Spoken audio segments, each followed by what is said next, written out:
22শে জানুয়ারি 2024 তারিখটা আমাদের গোটা ভারতবাসীর জন্য অতীব স্মরণীয়, কারণ এই দিনই আমাদের রামলালার প্রাণ প্রতিষ্ঠা হয়েছিল। সেই দৃশ্য দেখার পর মনে বড়ই ইচ্ছা জাগে কবে রামলালার দর্শন করব। কিন্তু ভাবিনি সেই ইচ্ছা এত তাড়াতাড়ি আমার পূরণ হবে। মাত্র 8 মাসের মাথাতেই আমার অযোধ্যা যাবার খবর আসে। তাই দেরি না করে ব্যাকপ্যাক করে সোজা চলে যাই হাওড়া স্টেশন এবং সেখান থেকে রাত্রির 8টা 25-এ দুন এক্সপ্রেস ধরে সোজা পৌঁছে যায় অযোধ্যা।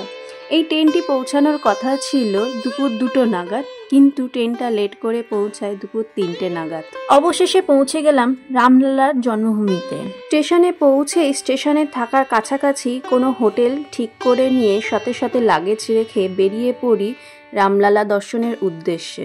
অযোধ্যা এসেছি, রামলালাকে দর্শন করব আর অন্যান্য স্পটগুলো ভিজিট করব না, সে কি কখনো হয়? তাই পায়ে হেঁটেই বেরিয়ে পড়লাম সবার প্রথমে হনুমানগড়ি। শরীরটা খুব টায়ার্ড থাকার দরুন তাই সব জায়গার ভিডিও আমি তুলে ধরতে পারিনি। খুব সুন্দরভাবে হনুমানগড়ি দর্শন করে আমরা সেখান থেকে বেরিয়ে পড়ি দশরথ ভবনের উদ্দেশ্যে।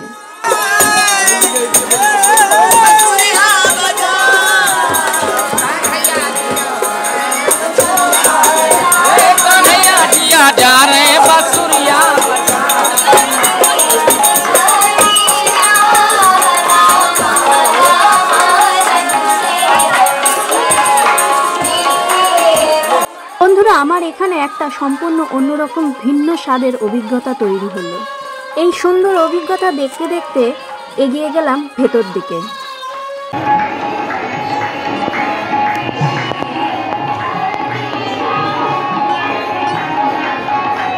দশরথ ভবন, যা কিনা আমাদের শ্রী রামলালার শৈশবকালটা এখানেই কেটেছে তার পুরো পরিবারের সাথে।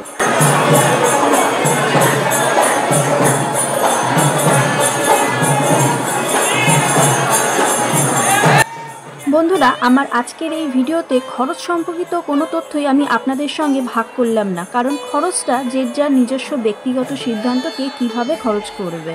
সত্যি বলছি, খুব সুন্দর একটা অভিজ্ঞতা নিয়ে আমি এখান থেকে বের হচ্ছি আমার পরের গন্তব্য কনক ভবনের উদ্দেশ্যে।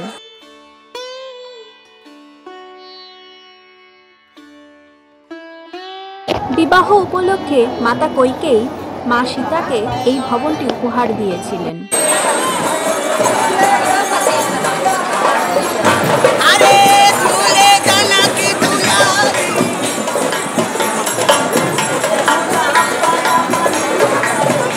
এরপর কনক ভবনের দর্শন সেরে আমরা চলে যাই সোজা রামলালার মন্দিরে রামলালার দর্শন করতে। রামলালা মন্দিরের কোনো ভিডিওই আপনাদের সঙ্গে ভাগ করে নিতে পারলাম না, কারণ আমি পারিনি ভিডিও করতে। তবে একটা কথা বলে রাখি, রামলালার দর্শন সেরে মনের ক্যামেরায় যে দৃশ্য আমি বেঁধে নিয়েছি তা ফোনের ক্যামেরায় বন্দি করা সম্ভব হতো না। আপনাদের কাছে আমার একটাই ছোট্ট অনুরোধ, যদি আপনাদেরও সুযোগ মিলে রামলালার দর্শন সারবার, অবশ্যই মন প্রাণ জুড়ে তাকে ভালো করে দর্শন করবেন। রামলালার দর্শন সেরে সেখান থেকে বেরিয়ে একটা অটো ঠিক করে সোজা চলে যাই লতা মঙ্গেশকর চকে। সেখানে পৌঁছাতে পৌঁছাতে আমাদের প্রায় সন্ধেই হয়ে গেছিল এবং আমরা খবর পাই সরিয়ু নদীতে তখন গঙ্গা আরতি চলছে। তাই খুব তাড়াতাড়ি করে সেখানে পৌঁছে যাই। গিয়ে দেখি তখন অলরেডি গঙ্গা আরতি শুরু হয়ে গেছে। তাই ভাবলাম একটু সেই ভিডিও আপনাদের সঙ্গে আমি ভাগ করে নিই।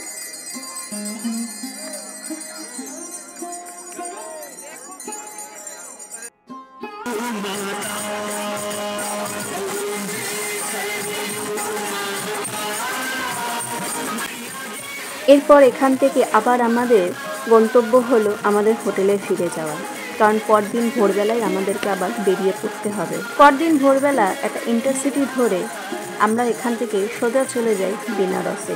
অযোধ্যা এসেছি আর বাবার দর্শন সারবো না, তা কি কখনো হয়? তাই সেখানেও পৌঁছে তাড়াতাড়ি করে বাবার দর্শন সেরে আবার কলকাতায় আসার জন্য প্রস্তুতি নিই। বেনারসের কোনো অংশই আপনাদের সামনে তুলে ধরতে পারলাম না, তার জন্য খুবই দুঃখিত আমি।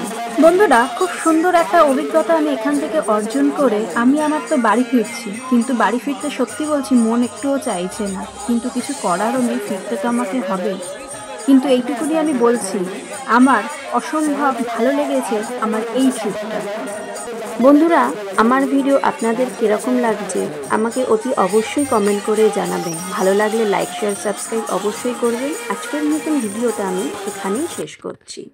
দেখা হবে আবার একটা পরের ভিডিওতে।